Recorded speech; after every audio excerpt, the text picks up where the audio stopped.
नमस्कार दोस्तों, एक बार फिर से आपका स्वागत करता हूं हमारे चैनल टेट स्टडी और हमारी नई वीडियो में। तो दोस्तों, ये वीडियो नंबर हमारे मनोविज्ञान की क्लास नंबर 44 रहेगी, जिसके अंतर्गत हम बाल विकास या बाल मनोविज्ञान के सिद्धांत वगैरह पढ़ रहे थे। तो ये हमारी बाल विकास या बाल मनोविज्ञान से संबंधित 7th वीडियो हमारी रहेगी, जिसके अंतर्गत मनोसांस्कृतिक विकास का सिद्धांत हम अच्छे से पढ़ने वाले हैं। इस वीडियो को देखने के बाद आपका एक भी सिंगल नंबर भी एग्ज़ाम में इस वीडियो से बाहर नहीं जाने वाला है।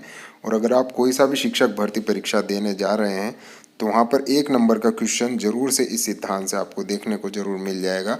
तो ध्यान से इस वीडियो को आखिरी तक देखिए और टेलीग्राम चैनल से हमारे सारे ही PDF आप डाउनलोड कर सकते हैं। तो ज़रूर से डाउनलोड कीजिए, इसका PDF भी डाउनलोड कीजिए और अलग से फोल्डर बनाकर उसमें रखिए उनको, ताकि आप एग्ज़ाम टाइम में उनको रिवीजन कर सकें। ठीक है, तो चलिए शुरू करते हैं इस सिद्धांत को पढ़ना।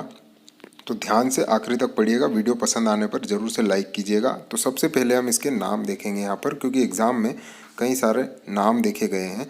तो पहला नाम है यहाँ पर मनोसांस्कृतिक विकास का सिद्धांत, इसको कहा जाता है। सांस्कृतिक विकास का सिद्धांत भी एग्जाम में देखा गया है। संज्ञानात्मक सामाजिक विकास का सिद्धांत भी वहाँ पर देखने को मिल सकता है। और साथ ही निकट विकास का क्षेत्र का सिद्धांत, ये नाम थोड़ा सा इम्पोर्टेंट है। तो याद रखिएगा, आप 4 नाम अगर याद नहीं रख सकते हैं तो प्लीज़ इंग्लिश नेम जरूर से इसका याद रखिएगा, ये नहीं बदलता है।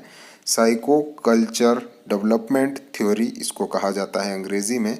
एक बार फिर से मैं रिपीट कर रहा हूँ, साइको कल्चर डेवलपमेंट थ्योरी आप याद रखिएगा। सन 1920 में रूस के लेव सिमकोविच वाइगोत्स्की ने इसको दिया था। तो दोस्तों, इतना बड़ा नाम याद रखने की ज़रूरत नहीं है, वाइगोत्स्की आप याद रखेंगे तो काफ़ी होगा। एग्ज़ाम में वहाँ पर इनको वाइगोत्स्की के नाम से ही पूछा जाता है, या इन्हें वाइगोत्स्की के नाम से ज़्यादा पुकारा जाता है। तो याद रखिएगा, इसके जनक वाइगोत्स्की हैं और साइको कल्चर डेवलपमेंट थ्योरी इसका नाम है और 1920 में इसे दिया गया था। आगे पढ़ते हैं, ध्यान से पढ़िएगा आप कि इस सिद्धांत में क्या कहा जा रहा है। यह एक प्रकार का संज्ञानात्मक विकास का सिद्धांत है जिसका मुख्य आधार सामाजिकता है। अतः इसे संज्ञानात्मक सामाजिक विकास का सिद्धांत कहते हैं। समझ गए आप कि इसको संज्ञानात्मक सामाजिक विकास का सिद्धांत किस लिए इन्होंने कहा, क्योंकि यह एक प्रकार का संज्ञानात्मक विकास का सिद्धांत है जिसका मुख्य आधार सामाजिकता होता है, इसलिए इसको कहा जाता है। नेक्स्ट देखिए आप, इस सिद्धांत में वाइगोत्स्की ने बालक के संज्ञानात्मक सामाजिक और नैतिक विकास को ध्यान में रखते हुए संस्कृति पर ध्यान दिया। ठीक है, यहाँ तक कोई इम्पोर्टेंट मेरे हिसाब से नहीं था, लेकिन अब ध्यान से आप पढ़िएगा। वाइगोत्स्की के अनुसार बालक में संज्ञानात्मक विकास सामाजिक अंतःक्रिया के माध्यम से होता है। बालक समाज के जिस पक्ष से अंतःक्रिया करता है उसमें उस पक्ष से संबंधित गुण विकसित हो जाते हैं। ठीक है, वहाँ एग्ज़ाम में ये बात लिख दी जाएगी और पूछ लिया जा सकता है आपसे कि कौन से मनोवैज्ञानिक के तहत ये बात यहाँ पर सही होती है। तो वहाँ पर वाइगोत्स्की आपको लगा कर आना है, ध्यान से पढ़ लीजिएगा, नहीं तो PDF डाउनलोड आप कर सकते हैं रिवीजन के लिए। देखिए, बालक समाज में कोई भी कार्य किसी के निर्देशन व मार्गदर्शन के अंतर्गत करता है, ठीक है, अथवा उस कार्य को व्यक्तिगत तौर पर स्वतंत्र करता है। इन दोनों के बीच का जो फर्क है ना, वही यह सिद्धांत में बताया गया है। ठीक है, एक बार पढ़ लीजिए आप, मैं समझाता हूँ फिर। बालक समाज में कोई भी कार्य किसी के निर्देशन व मार्गदर्शन के अंतर्गत करता है या फिर उस कार्य को खुद स्वतंत्र होकर करता है। इन दोनों के मध्य जो अंतर प्रदर्शित होता है उसे संभावित क्षेत्र या निकट विकास का क्षेत्र कहते हैं। ठीक है, इतना सा ये सिद्धांत है, लेकिन इसको समझना बहुत ज़रूरी है। मान लीजिए मैं एक दिन में 5 फल तोड़ सकता हूँ, ठीक है, और मैं किसी के निर्देशन में या किसी की बताई हुई टेक्निक के अनुसार मैं उससे सीख कर एक दिन में 10 फल तोड़ सकता हूँ। ठीक है, तो ये 5 फल मैं खुद तोड़ सकता हूँ और उनके निर्देशन में मैं 10 फल तोड़ सकता हूँ। तो इनके बीच का जो अंतर है ना, वही निकट विकास का क्षेत्र है या संभावित क्षेत्र है मेरा। ठीक है, तो यही इस सिद्धांत में बताया जा रहा है।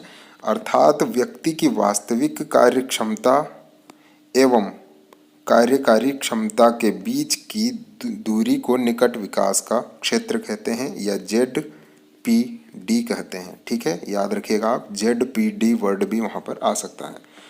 वाइगोत्स्की के अनुसार बालक में भाषा एवं चिंतन क्षमता का विकास अलग अलग होता है जो आगे चलकर एक हो जाता है।